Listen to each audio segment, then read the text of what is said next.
You can't bring Sean Strickland around any other human being.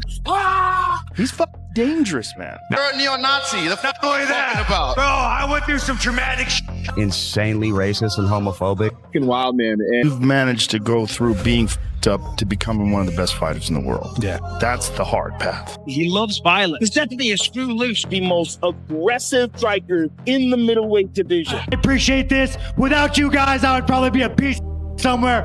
Now I'm a piece with money. Let's go! Before the UFC title, before the press conferences, before the world labeled him one of the most controversial men in combat sports, Sean Strickland was a deeply angry kid growing up in a violent household in Corona, California.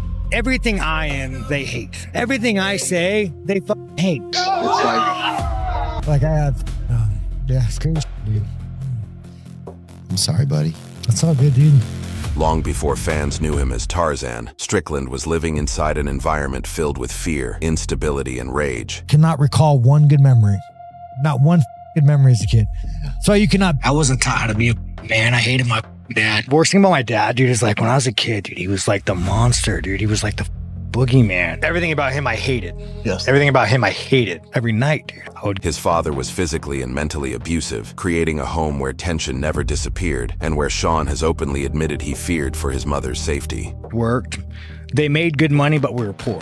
We were poor because after the cigarettes, the bars, and the fast food, we're poor. I mean, like, I can't tell you, you'd find a piece of paper and you wrinkled up, you use that toilet paper. I'd sleep under the bed, you know, I'd sleep by the door because I thought my dad was gonna kill my mom. Oh, Jesus Christ. You're a little kid. Imagine that. So I think that's why people like me, because a lot of people are f***ed up. Sean has that lone wolf mentality, that outlier mentality. I wouldn't say that he's uncoachable. As a coach, you have to adapt to certain individuals. And that's one of those things too, where like a lot of people with trauma, you self-isolate yourself because it feels good. Right. People make you feel outcast and they don't make you feel right. And so what you do is you listen to those thoughts and you stay alone. Looking for guidance somewhere else, he gravitated toward his grandfather, a man he idolized as a child. But the influence came with dangerous consequences. Strickland has openly spoken about being pushed toward extremist beliefs at a young age, explaining that when you're a kid, you don't question the person you admire most. You absorb everything they say as truth. Years later, Sean would reflect on that period with honesty, admitting how deeply that mindset affected him before he eventually escaped it through MMA. Even you, some days when you don't believe in yourself, I think that's what takes you over the edge, man. He has described himself during that period as someone who couldn't properly connect with people, someone filled with constant aggression that he didn't know how to control. While other teenagers were planning for graduation or college, Sean spent countless nights alone in his garage hitting a punching bag while watching old Pride and UFC fights. At just 14 years old, Sean walked into his first MMA gym. Sean became obsessed with becoming a professional fighter. Eventually, the phone call came. The UFC wanted Sean Strickland. A UFC fighter has been hospitalized earlier today, being involved in a near-fatal motorcycle accident. I was riding back from Kings and I got in an accident. It wasn't my fault, but I've been blacked out for a good minute. I just came to after surgery. And I remember waking up, I started crying. I just seen like my dreams just drift away. That was one of the hardest things. Got hit by a car and destroyed my knee, tore my patella. I still have a torn quad, missing part of my kneecap. It's gonna be a long road back, but I love fighting, you know, so I'll get back on the ball and make it happen. Hey, you're still missing part of your kneecap. You still have a complete tear in your quad. I was told by every doctor that I probably shouldn't fight again. The hardest thing was just kind of telling these doctors to shut up. Like, you don't know what I can or can't do.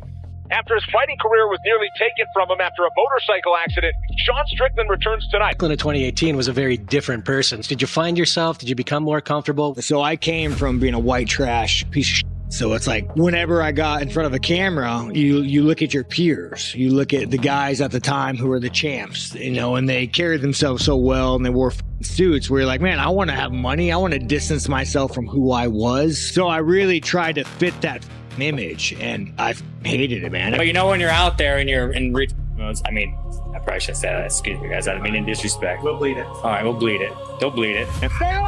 You know, I felt like I didn't belong. I didn't feel like I didn't fit. And then after my motorcycle accident, honestly, it's way more freeing not to have to like try to fit the mold of a superstar. You know, it's like, it's way better. Way better. Funny when you walk in, Sean, all of us sort of sit here like, oh, the roast is about to begin. Hi, Sean. Hello, how are you? Please be nice to me. I'm always nice. Bro, you're a journalist. You guys, your jobs are to be parasites.